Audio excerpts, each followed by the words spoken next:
independent micro podcast listeners and viewers. Thanks for tuning in, listening in. We have some great guests. One I have known for a long time, and one is a very new friend, but they work together seamlessly. And I think you're going to love to hear what they have to say. But it started a couple months ago. I was in Canada doing business for about a week. Bringing an American company to Canada, and every practice, whether it was a DSO or a larger private practice, and even a two-doc practice I was in the Toronto area, everybody just kept saying MaxAssist, MaxAssist. We use MaxAssist, MaxAssist. So I wrote it down in my on my iPad.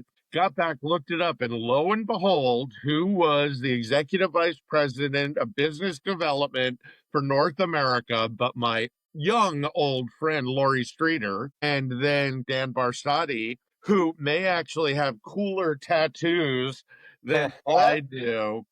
And they gave me some insight into MaxAssist, what they're doing and what's going on in America. Hey, and vice versa. Thank you. Absolutely. Anytime. But okay, let's start. We're known for our fun and curveball questions here. So, okay, one or the both of you or whatever, you have 60 seconds to tell our audience, what the heck is MaxAssist? Should I jump, Lori? I'll go. You go. I think, okay. I'll cheerlead. Okay. As the new kid from Canada, I would frame the question more as who we are. And really our position is we are a strategic growth partner. So a big part of our competition, it focuses on the engagement marketing side, but that's 20% of your patient base. Our founding family and our entire team has been focused on solving practice optimization and the productivity conversation. And so that's where Max fits in with an incredible toolbox of solutions to focus on that organic strategic growth conversation, because that's where 80% of your patient base hangs out. And we want to help you get those wins into the practice. So that's our 60-second claim to fame. I think you still have 6 seconds left over. You could probably, Well, good. Let's hear Lori's take on we're it. the leader in Canada on our way into the U.S. Okay. There we go. But maybe that's the next question, Lord. Well, no, I want to ask a question first, man. Go, Don't forget I'm over here too. I mean, this isn't the Mike I know, McCarthy show. So I'm maxing out. Yes. How did it get started? Let's talk here. Cause when did it start and how did it get started? Because that always provides some insight on where these things come. Yeah. The secret sauce, we're not in other verticals. So my family has been working on solving practice optimization for the last 40 years. So my father was a dental practice management consultant back in the 80s, 90s. I mean, he's still not refusing to retire still to this day. So he's been obsessed with solving this problem. And then the beta platform was launched in 2009 and was refined through our intimate client base from 09 to 012. And then the leader of our organization, our CEO, is my brother, Jeff Barsati. He took the lead in 12 and has really just pushed the platform along with our incredible internal dental team with Laurie Streeter as the cherry on top. So we've got close to 400 years of dental experience among our internal teams. And so over the last 12 years, we've been refining and refining and refining our product because we're dental geeks and we serve our dental community. And so now in June, we launched our most recent iteration, MaxAssist, and we even do AI pretty unique as well. So yeah, we're a really unique productivity tool. So it was an idea. It sounds like your dad. I'm going to give your dad a lot of credit here, and I've never met him, but I'm guessing it was kind of a lot of his ideas that he was doing with before even computers and the internet, and then AI, and then you guys turned it into software, and now this is where we are. Is that a fair statement? Passion becomes obsession, which has become MaxAssist, and Awesome. so when you think of the fundamentals of how they would approach a single practice, the onboarding process, a chart audit, refining systems, I mean, I was thrown into the front office trenches all the way to, the treatment planning process. And so when you're that intimately involved with the systems and processes that take place in a dental system, that was his claim to fame was, I need to understand what takes place in the patient journey from initial contact to the chair. And then what systems can we stack around that so the patient journey is seamless and service driven, not just touch points of the process, but a real service experience, dental hospitality, if you will. I love it. Yep. I love it. Laura, I'm going to turn to you because it was so much and always will be a part of your life. But we have seen the business of dentistry drastically change over the past 10 years, maybe even a little longer. But no longer is the dentist's spouse the front office manager or, and DSOs, let's just say it. I'm leaving all editorial aside here. It focuses on the business of dentistry. We have private equity, venture capital, buying multiple practices, expecting more butts in chairs, more services. But I've seen the evolution of the office manager or practice manager go from someone who's been working in the office for a couple of years and stepping up to MBAs coming out of business school and working for. So MaxAssist is so powerful, and I want the audience to go explore. But Laura, who is the product and service? And there's a lot in MaxAssist, but who is it really intended to be used by? That's a great question. And you know what? If we could go back just a half a second. So, I was a dental office manager for 12 years, the first part of my career, and then worked in a very, very popular DSO. I sat in both chairs, right? So I was the office manager and I had productivity tools. I'm so old. I had to take my practice from pegboard to an actual DOS system. So I go all the way back. I started when I was like 1.5. So, here I am at my 36-year mark and I'm good to go. So let's talk about the evolution of the office manager and how that plays into general practice and DSOs. I think what's so important, we talk about productivity tools and all the things.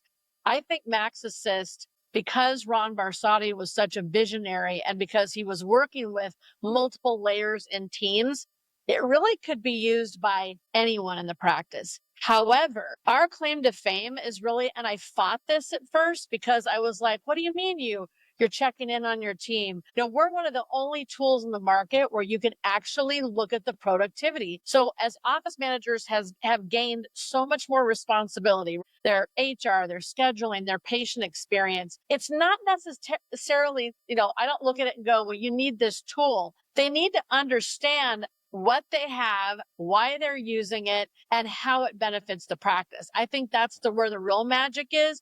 And, for me as an office manager, I needed to know what are the right patients at the right moment? How does that data that we have that MaxAssist has, how does that translate into the actions? So Dan always says it's so important. Like, would you go fly a plane without your dashboard?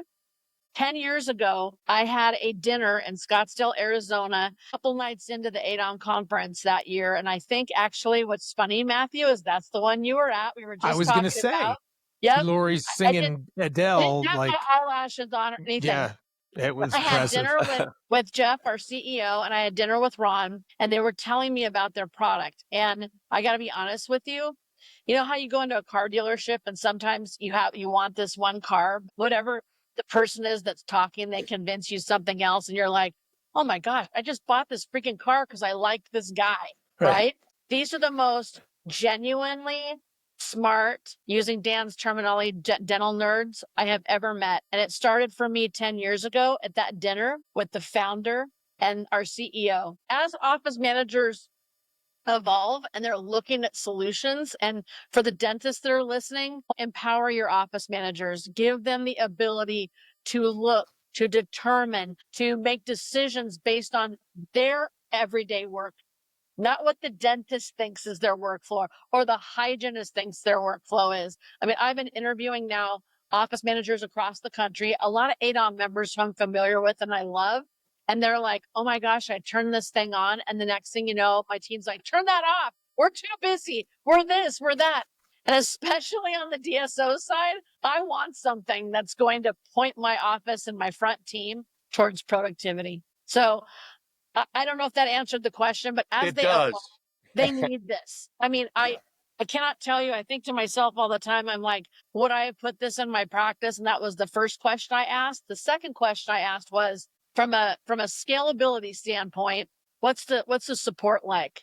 Do these people know me? And I can tell you, I'll go back to my original statement. I fell in love with the creators, the people, all of the things. There's 63 of us, I think, at MaxAssist now. And this is more than a family and a team. These are people who genuinely care about a practice and their productivity most more than anything. Just how can we be the most productive? Right. Well, we're in this era of in the last 5-10 years of software like innovation going crazy, right? And AI is now sort of the caboose on that. I don't even know if what I just said makes sense, but there's been a lot of software for a lot of optimization and efficiencies and all these Sure. things. And I would think the biggest hurdle is convincing the practice owner that they need something like this. Is how do you get started? What's the gateway in? Because software like yours is very big. It's robust. It does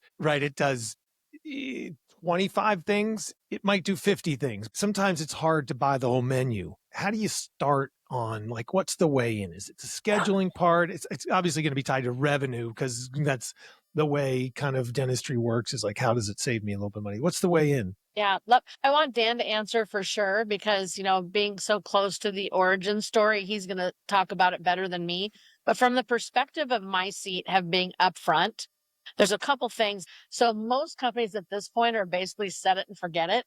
And Right. AI has taken over to a point where, the last thing we want is to lose the human in the equation. So I think, Mike, you coined it best. We want human intelligence. We want to give people something that's going to make their practice sing. We actually take the burden of the schedule and the momentum of your practice off of your plate without having to remove you from the equation. We want you invested in your patients. So Dan, I know you can answer the question better than me, but I just wanted to give that insight of the fact that we just don't want our AI. We call it intelligence. We almost don't even want to call it AI because I agree. Like everywhere you look, AI, AI, AI. I'm like, I'm sick of it. Let's call it something else because it's really not. We use it in a different way. Love it. Got it.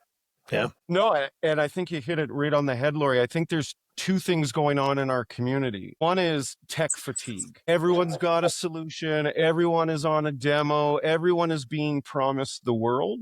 And so I think right off the hop, there's just so much static in the industry. And the question really just becomes, what impact does it actually make to my practice, right?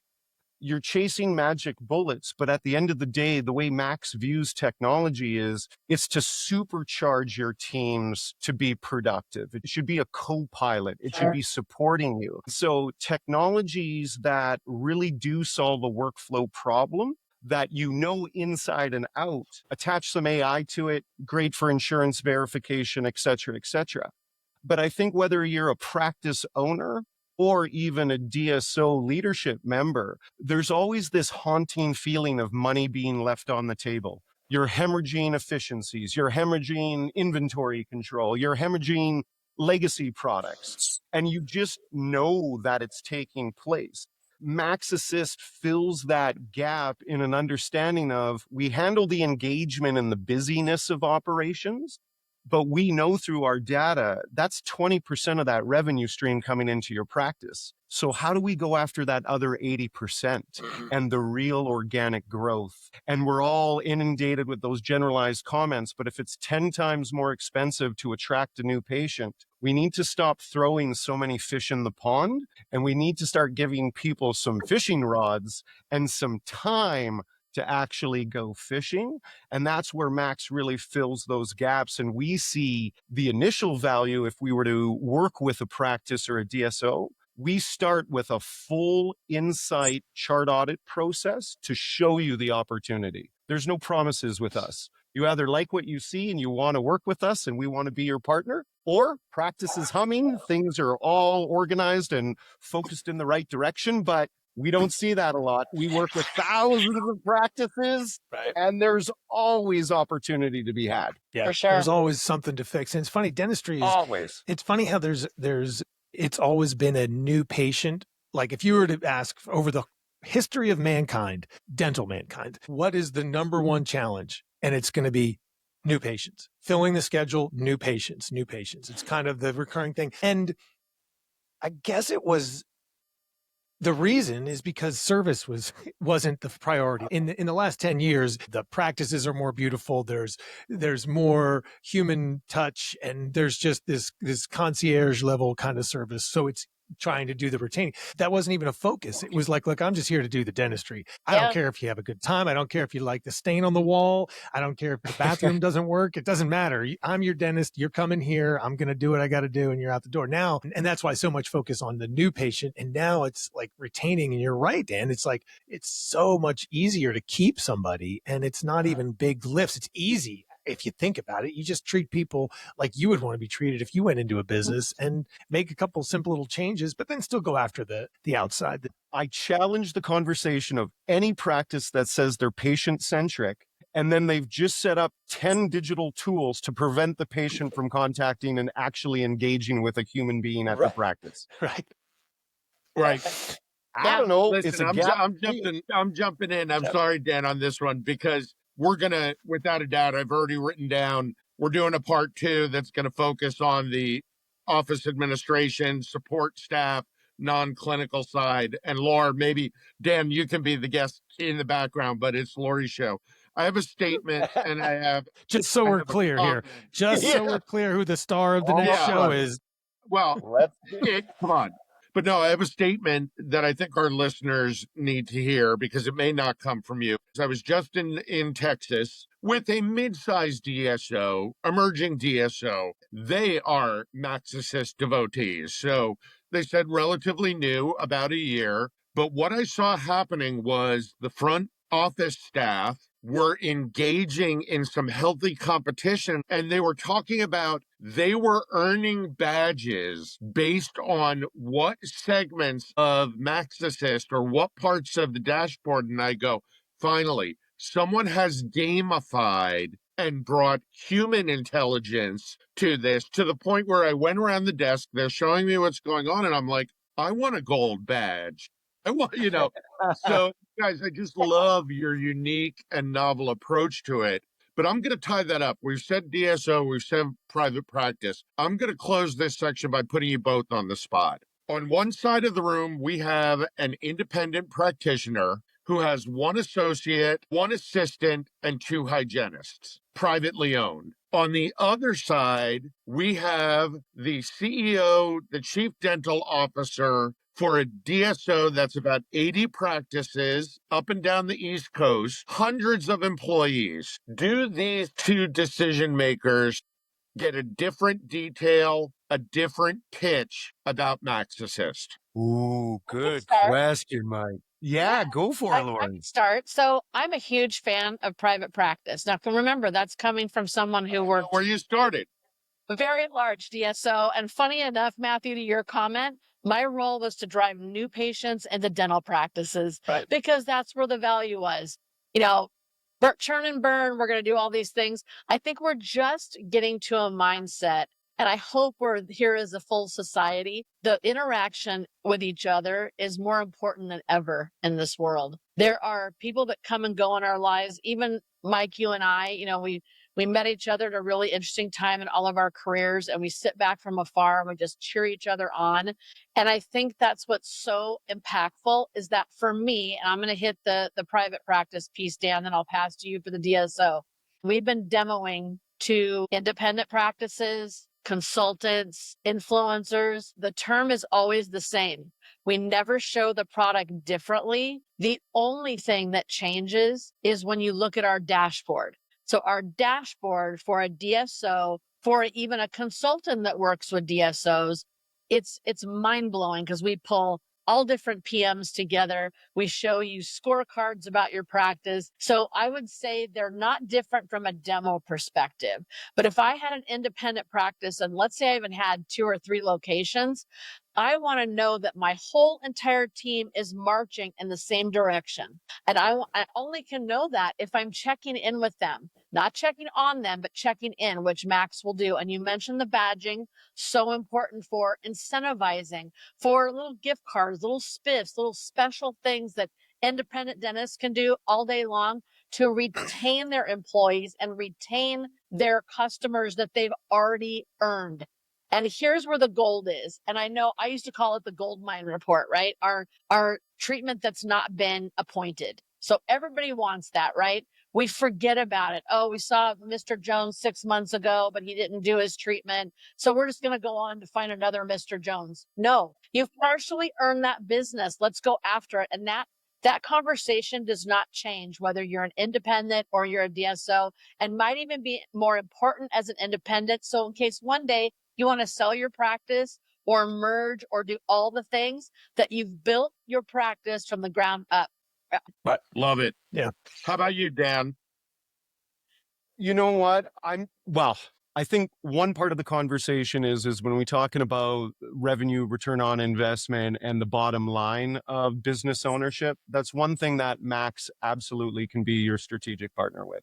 From a private practitioner point of view, I would really share what this platform offers is connection. A lot of practitioners feel isolated, and there's a sense of anxiety and depression and alienation associated to that. What this product does is it connects the practitioner to their teams, their practice, and their patients in a very profound way and a purposeful, meaningful way. And you'll see the leaders within your practices really step up and shine, and they want to be those leaders. So I think that's our impact on a practice level. When I think of my emerging groups, they're warm to my heart because that's the movers and shakers. When you have a big audacious goal, the bag goal of I'm going to double up that this year, that's an insane goal, but it's not impossible. And so when I think of scaling at that consistency and pace, you need a foundational grounding tool to accomplish that.